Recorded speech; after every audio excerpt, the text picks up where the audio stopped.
no fluff training on how you can use Chat GPT to speed up and really make your report card writing super efficient. So I am going to be calling this Lounge and Learn because, like I mentioned, it's no fluff, super casual. I'm not doing any bells and whistles or slides or anything. I'm just going to very quickly show you how you can use ChatGPT to streamline and speed up your report card writing this term.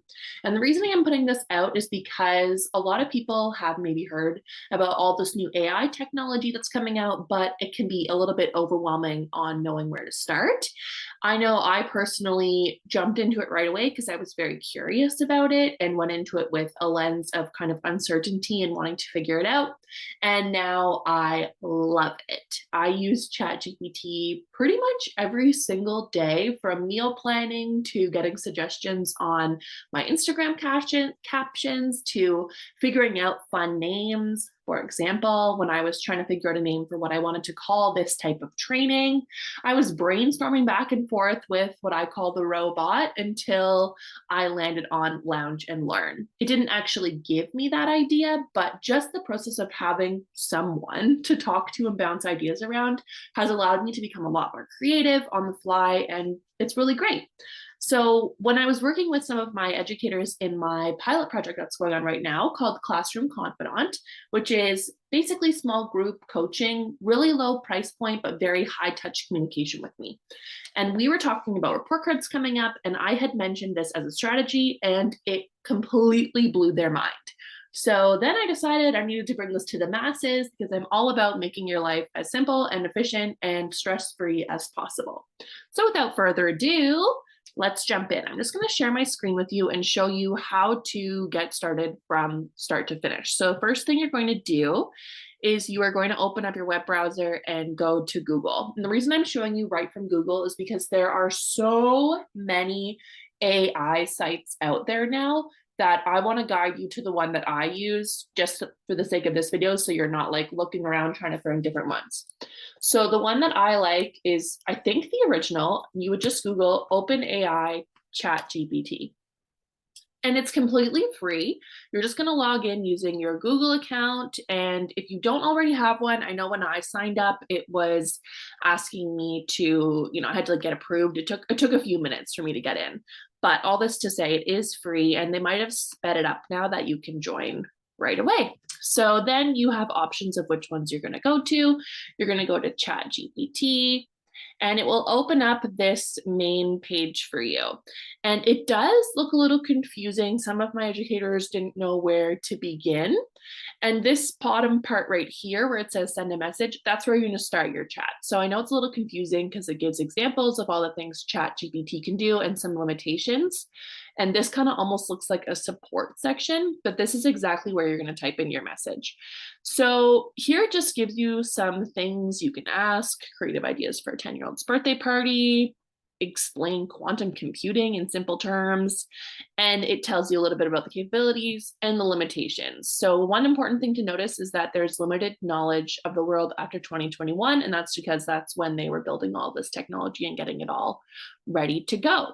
When you start a specific chat, it will then make a little sidebar for you here that has the categories of your chats in it. And then if you want to keep your different chats separate for organization purposes, it does that for you automatically. So you can see here on the side of my screen, I have one for Classroom Confidant, one for this session we're going to do right now, report card writing, one for Camp Kinder, and one for Kinder Planned. And just anytime I'm looking for ideas or I'm looking for help with wording, I go to those specific ones, and then all of my ideas are in one space, but also it will remember all the previous information I already told it, and it can use that to help me moving forward. So I'll just do a quick example so you can kind of see how it works before we dive into the report card one. So let's say I just want to ask it, can you make me a meal plan for a family of 4 this week with vegetarian meals? And then it will say, it's very polite. It says, of course, here's a sample meal plan. And it just starts generating this message for you as you go. And once it gives you an answer, it's not like you're stuck at only that. You can read it and say, oh, I don't really want to have for example, yogurt parfaits on day 4. Can you give me something else? And it will go back and it will edit for you. The other thing that's great you can do is it will now remember this information and I can do something else from it. So I can say, can you make me a grocery list for this meal plan? And then it will go ahead and make my grocery list organized into different sections, the produce, pantry, etc. So again, truly the limitations are really endless with this, but we're going to talk today about report card writing. So I don't want to keep this vegetarian meal plan. I'm going to go ahead and exit out and head into my report card writing section. So here is something I had written for an example with one of my educators in Classroom Confidant, my small group coaching, like I mentioned. And I was just making up a student named Bill to show her an example of how you could use this. So I said, please write me 5 sentences for my Ontario kindergarten report cards to highlight a child named Bill who is struggling significantly. He hits, pushes, runs out of the room, wets his pants, and screams. The comment needs to focus on his self-regulation and have a professional, asset-based tone while remaining honest and including next steps. And it gave me 1, 2, 3, 4, 5 different answers. So this is because I asked for 5 sentences. It got a little bit confused. It is just an AI robot. So it gave me really good starting comments. I didn't love them. So I went back and I said, please take point number 1 and add something about how he is charismatic and an energetic student. He has shown some growth in his ability to regulate, but has a long way to go, because I just found they were a bit too negative.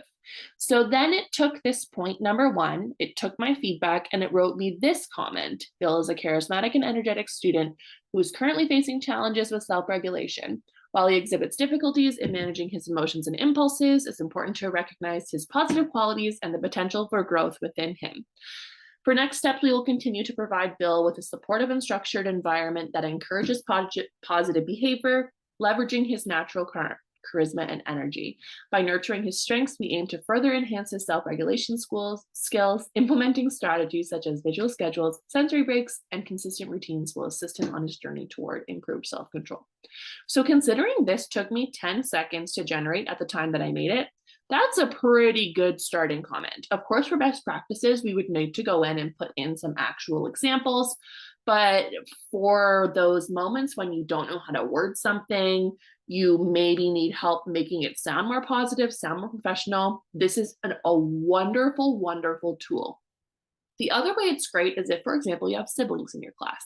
You don't want to send home the exact same comment. You can copy in the comment that it wrote, and you can then say, can you rewrite this in a new way?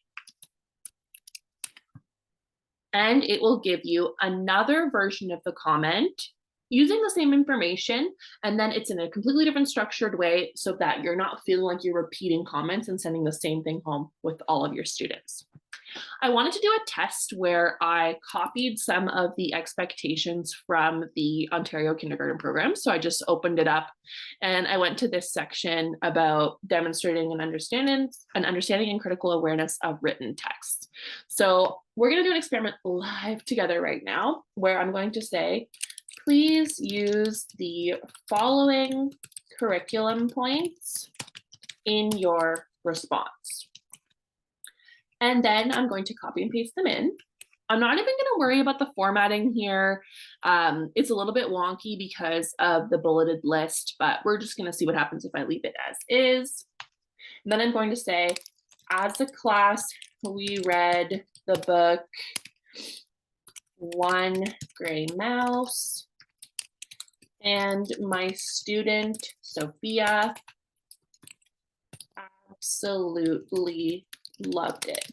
She said it was her new favorite book because she loves mice and the color purple, the book cover, so much. Can you write me a comment for her report card using all this information? She is doing wonderfully in class this year. The comment should be professional positive and include some next steps. I would like it to be about 6 sentences long. So one thing I've learned in my time of using ChatGPT is you want to give it as much information as you can. You want to give a specific ask with as many details as possible, including tone, because it will default to very formal, which is not necessarily how you want to come across. So we're going to push enter and see what happens. Okay, so it's generating this comment. It looks like it might be a little bit too long, but we will see. Sometimes it also just makes really, really long sentences, and obviously we would need to go back and edit that, or it's going to take up our entire frame. So let's see, this is looking like 6 paragraphs. Sophia has demonstrated a genuine interest in reading as evident in her engagement during our class reading activities. She consistently expects to find meaning in both pictures and text, eagerly choosing to explore various reading materials. Sophia confidently makes attempts at reading. So you can see it really made a lot of leaps from what I said to fleshing out this comment. So when you're doing this for your students, you'll need to go through and make sure everything's actually true. But like I said, that was done in what, 2 seconds? It wrote this huge comment with so much that we can use. And it did at the end here put in my specific example. Sophia's love for the book One Gray Mouse reflects her enthusiasm for reading and her ability to appreciate stories that resonate with her personal preferences. So I really think that if you put in the information that you want and some anecdotes in there, that you'll be able to speed up your report card writing, but also you'll be able to really decrease the mental load and the amount of capacity that you need to have at your disposal to put into your report cards. Because I don't want you to be out here spending 42 hours of your weekend personal time working on your report cards. I want you to be honest and professional and efficient so that you get them done and you can enjoy the beautiful weather outside and enjoy all the time you can with your family. So if you have any questions about using ChatGPT, if I was talking too fast, or if you want a little bit more detail, feel free to send me an email. I'm more than happy to help you out as much as I can, and my inbox is always open to you. If you liked learning from me, then stay tuned for more Learning Lounge episodes coming out. If you have specific topics you want me to cover in this quick, casual way, I'd be happy to. And if you'd like to continue your learning this summer, I'm going to email you with a special offer to join us at Camp Kinder if you're not already there. So stay tuned for your inbox, and I'll send you all of the good stuff any day.